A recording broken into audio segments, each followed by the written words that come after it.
Yes, എല്ലാവർക്കും പുതിയ വീഡിയോയിലേക്ക് വീണ്ടും സ്വാഗതം. ഇന്ന് ഞാനിവിടെ കൊത്തമരപ്പയറില്ല അത് വെച്ചിട്ടുള്ളൊരു വത്തലാണ് കേട്ടോ തയ്യാറാക്കിയിട്ട് എടുക്കുന്നത്. കൊണ്ടാട്ടം എന്നൊക്കെ പറയില്ല, അതാണ് ഉണ്ടാക്കിയെടുക്കുന്നത്. അതുപോലെ തന്നെ പാവൊക്കെ വെച്ചിട്ട് ഉണ്ടാക്കിയെടുക്കുന്നുണ്ട് കേട്ടോ. ഇപ്പോൾ നല്ല വെയിലല്ലേ, അപ്പോൾ ഇതുപോലൊക്കെ നമ്മൾ ഉണ്ടാക്കിയിട്ടൊക്കെ സൂക്ഷിച്ച് വെക്കുകയാണെന്നുണ്ടെങ്കിൽ മഴക്കാലമൊക്കെ ആകുമ്പോഴൊക്കെ എടുത്തിട്ടൊക്കെ നമുക്കിത് ഉപയോഗിക്കാം കേട്ടോ. കഞ്ഞിയുടെ കൂടെയും ചോറിൻ്റെ ഒക്കെ കൂടെ ഇത് കഴിക്കാൻ നല്ല ടേസ്റ്റാണ് കേട്ടോ. അപ്പോൾ നമുക്കിത് എങ്ങനെയാണ് തയ്യാറാക്കിയിട്ട് എടുക്കാമെന്ന് നോക്കാം. ഇപ്പോൾ കൊത്തമര പയർ വെച്ചിട്ടുള്ള കൊണ്ടാട്ടം ഉണ്ടാക്കിയെടുക്കാനായിട്ട് ഞാനിവിടെ 1 കിലോ കൊത്തമര പയറാണ് കേട്ടോ എടുത്തിട്ടുള്ളത്. അപ്പോൾ അതിൻ്റെ ഒരറ്റം മാത്രം ഒന്ന് കട്ട് ചെയ്ത് എടുത്തിട്ടുണ്ട്. ആ ഒരു മൊനായിട്ടുള്ള ഭാഗം ഉണ്ടല്ലോ, അത് കട്ട് ചെയ്ത് മാറ്റിയിട്ടില്ല കേട്ടോ, അതങ്ങനെ തന്നെ വെച്ചിട്ടുണ്ട്. നന്നായിട്ടൊന്ന് കഴുകി എടുക്കാം കേട്ടോ. കഴുകി എടുത്തതിന് ശേഷം പിന്നെ നമുക്കിതൊന്ന് വേവിച്ചെടുക്കാം. ഞാനിവിടെ വലിയൊരു പാത്രത്തിൽ വെള്ളം വെച്ചിട്ടുണ്ട്. ഒന്ന് ചൂടായിട്ട് വന്നു കഴിഞ്ഞാൽ പിന്നെ ഇതിലേക്ക് നമുക്ക് കല്ലുപ്പോ അതല്ലെങ്കിൽ പൊടിയുപ്പോ ചേർത്ത് കൊടുക്കാം കേട്ടോ. ഞാനിവിടെ കല്ലുപ്പാണ് ഇട്ട് കൊടുത്തിട്ടുള്ളത്. അതിന് ശേഷം നമ്മൾ കഴുകി വൃത്തിയാക്കി വെച്ചിട്ടുള്ള കൊത്തമര പയറുണ്ടല്ലോ, അതിട്ട് കൊടുക്കാം.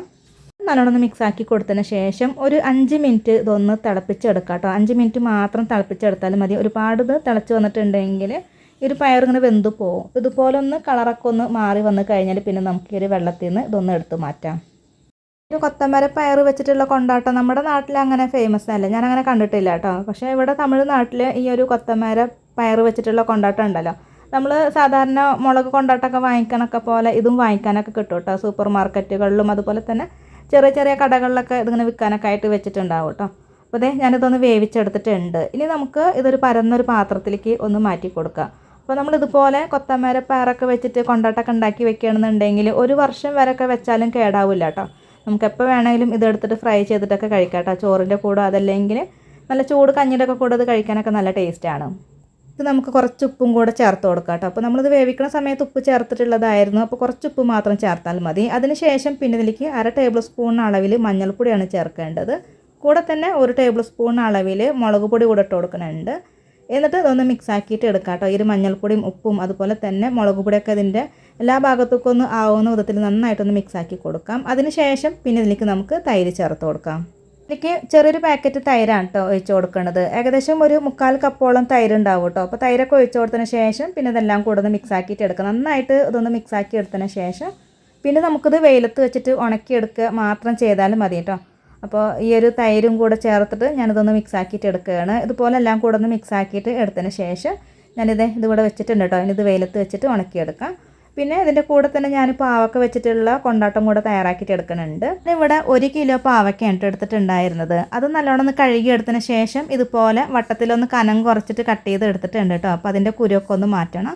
അതിന് ശേഷം പിന്നെ ഇതിലേക്ക് ഞാൻ മഞ്ഞൾപ്പൊടിയാണ് ചേർക്കുന്നത്. കൂടെ തന്നെ മുളക് പൊടി കൂടെ ചേർക്കുന്നുണ്ട്. പിന്നെ പാകത്തിനുള്ള ഉപ്പും കൂടെ ചേർത്ത് കൊടുത്തതിന് ശേഷം എല്ലാം കൂടെ ഒന്ന് മിക്സ് ചെയ്തിട്ട് എടുക്കുകയാണ്.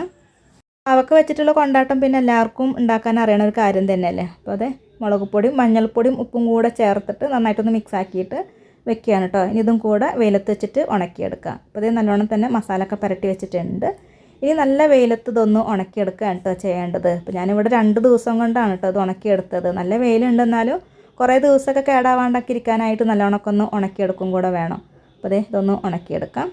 പിന്നെ ഞാൻ കുറച്ച് ദിവസം മുന്നേ ചവ്വരില്ല അത് വെച്ചിട്ട് ഒരു പപ്പടം പോലത്തെ ഒരു സംഭവം ഉണ്ടാക്കിയിട്ടുണ്ടായിരുന്നു കേട്ടോ. അപ്പോൾ അതിൻ്റെ വീഡിയോ കുറച്ച് ദിവസം കഴിഞ്ഞാൽ ഞാൻ അപ്ലോഡ് ചെയ്യാം കേട്ടോ. അപ്പോൾ അതെ അതും കൂടെ ഇതിൻ്റെ കൂടെ ഇങ്ങനെ ഉണക്കാനായിട്ട് ഇട്ടിട്ടുണ്ടായിരുന്നു കേട്ടോ. അപ്പോൾ 2 ദിവസമൊക്കെ ആയപ്പോഴതേ ഈ ഒരു വത്തലൊക്കെ നന്നായിട്ട് ഉണങ്ങി കിട്ടിയിട്ടുണ്ട് കേട്ടോ. നമ്മുടെ ഈ ഒരു കൊത്തമര പയർ വെച്ചിട്ടുള്ള കൊണ്ടാട്ടം പാവക്ക വെച്ചിട്ടുള്ള കൊണ്ടാട്ടം റെഡി ആയി കിട്ടിയിട്ടുണ്ട്. നന്നായിട്ട് ഡ്രൈ ആക്കിയിട്ട് എടുത്തിട്ടുണ്ട് കേട്ടോ. ഇത് നമുക്കിത് എയർ ടൈറ്റ് ആയിട്ടുള്ളൊരു കുപ്പിയിലൊക്കെ ഇട്ടിട്ട് വെക്കുകയാണെന്നുണ്ടെങ്കിൽ 1 വർഷം വരെ വെച്ചാലും ഇത് ചീത്തയാവില്ല. ഒന്ന് ഫ്രൈ ചെയ്തിട്ട് കൂടെ കാണിക്കുന്നുണ്ട് കേട്ടോ. അപ്പോൾ ചൂടായിട്ടുള്ള എണ്ണയിലേക്ക് നമ്മൾ റെഡിയാക്കി വെച്ചിട്ടുള്ള ഈ ഒരു പയറിട്ട് കൊടുത്തിട്ട് നന്നായിട്ടൊന്ന് ഇളക്കി കൊടുക്കുകയാണ് കേട്ടോ. അപ്പോൾ നല്ലോണം ഒന്ന് കളറൊക്കെ ഒന്ന് മാറി വന്നു കഴിഞ്ഞാൽ ഇത് എണ്ണയിൽ നിന്ന് എടുത്ത് മാറ്റാം കേട്ടോ. പെട്ടെന്ന് തന്നെ ഇതുപോലെ ആയി കിട്ടും കേട്ടോ. വളരെ ഈസിയാണ് ഇത് ഫ്രൈ ചെയ്തിട്ട് എടുക്കാനായിട്ട്.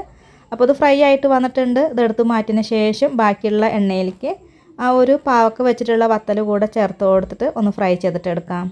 ഇതും പെട്ടെന്ന് തന്നെ ഫ്രൈ ചെയ്തിട്ടൊക്കെ എടുക്കാനൊക്കെ ആയിട്ട് പറ്റും കേട്ടോ. അപ്പോൾ ഞാനിത് പാവക്ക കുറച്ചൊന്ന് ഫ്രൈ ചെയ്തിട്ട് എടുത്തിട്ടുണ്ട്.